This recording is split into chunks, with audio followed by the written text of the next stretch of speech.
பனை மரம் பாலைவனத்தில் கூட வரும்னு சொன்னாங்க. ஆனால் தமிழ்நாட்டில் செத்துக்கிட்டு இருக்குது. அப்படியானா என்ன அர்த்தம்னா தமிழ்நாடு மிக மோசமான பாலையாக மாறிக்கொண்டிருக்கிறது.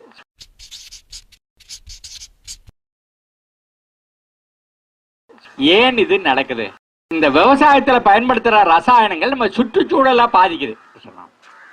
அது பூமிக்குள்ள இறங்குது, மழை தண்ணியோடு சேர்த்துக்கிட்டு இறங்குது. ஆனா 300 அடிக்கும் கீழே இருந்து குடிக்க தண்ணி எடுத்தீங்கன்னா அதுவும் விஷமாவே இருக்கு. எங்கெங்கேயோ சுத்தி அந்த புல்லு வைக்கோல் இதை திங்கிற மாடுக்குள்ள விஷம் போயிடுது. மாடு கொடுக்கிற பால் விஷமாயிடுச்சு, பாலை குடிக்கிற பெண்ணு விஷமாயிடுச்சு. பெண் குழந்தை பெற்று பால் கொடுக்கும் போது தாய்ப்பாலே விஷமாயி போச்சு. இதை விட ரொம்ப மோசமான ஒரு நிலைமை உலகத்துல வேற எங்கேயும் வர முடியாதுன்னா, ஒரு தாய் தாம் பெற்ற குழந்தைக்கு கொடுக்கறதே விஷத்தை கொடுக்குறா அப்படின்னு சொன்னா இது உள ரீதியாகவும் உடல் ரீதியாகவும் நம்ம ஒரு ரொம்ப மோசமான ஒரு நிலையில இருக்கோம். அப்ப இதுல இருந்து விடுபடுவது எப்படி? நான் என்ன சொல்றேன்னாக்க, இயற்கையில சில விதிகள் இருக்கு.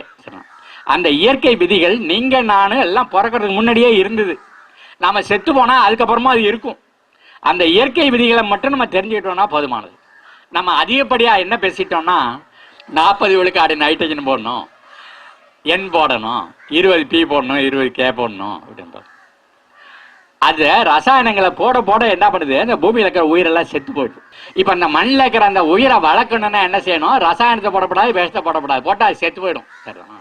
அதுக்கு பதிலாக அது கேட்கறது கழிவுகளை தான் கேட்குது.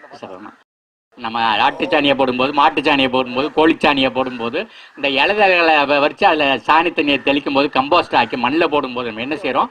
நம்ம நுண்ணுயிர்களுக்கு சாணி போடுறோம். பூமி கழிவுகளை மட்டும் தான் கேட்குது, வேஸ்ட்டுகளை மட்டும் தான் கேட்குது. ஆகையினால நாம வேஸ்ட்டுகளை மட்டும் நிலத்துக்கு திருப்பி கொடுக்க நம்ம பழகிட்டமாக்கும், நிலம் நமக்கு கூட்டுக்கிட்டே இருக்கும்.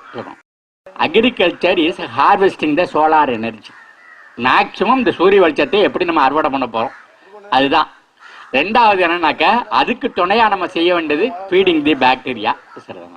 போட்டோசிந்தசிஸ்னு ஒன்று இருக்கு. சூரியன்லேருந்து வர்ற வெளிச்சத்தை அந்த பச்சை இலை வாங்கி அது சர்க்கரையா மாத்திடுச்சு. அது சர்க்கரையா மாத்தி தின்னு விட்டு அது மிச்சத்தை வேருக்கு அனுப்புது.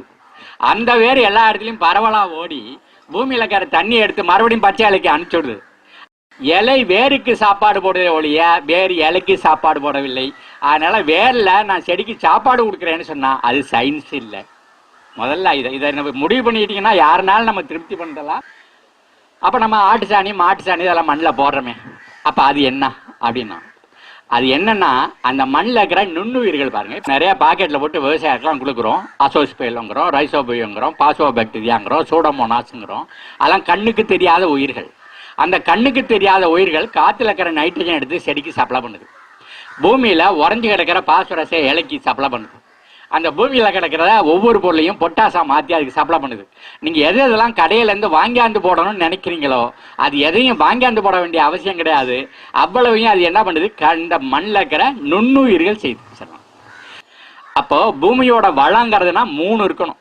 ஒன்று physical property of the soil, நிலம் பொல பொலன்னு இருக்கணும்.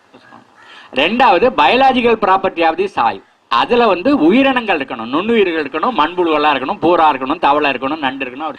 மூணாவது இவைகள் எல்லாம் வேலை செஞ்சதுன்னா செடிக்கு வேணுங்கிற எல்லா ரசாயனங்களும் மண்ணில் வந்துடும். அதுக்கு பேரு chemical properties. Physical property, biological property, chemical property, 3 சேர்ந்தாதான் நில வளம். அந்த நிலம் தான் நம்ம செடிகளை வளர்த்து நமக்கு வேணுங்கிறலாம் வாரி வாரி கொடுக்கும்.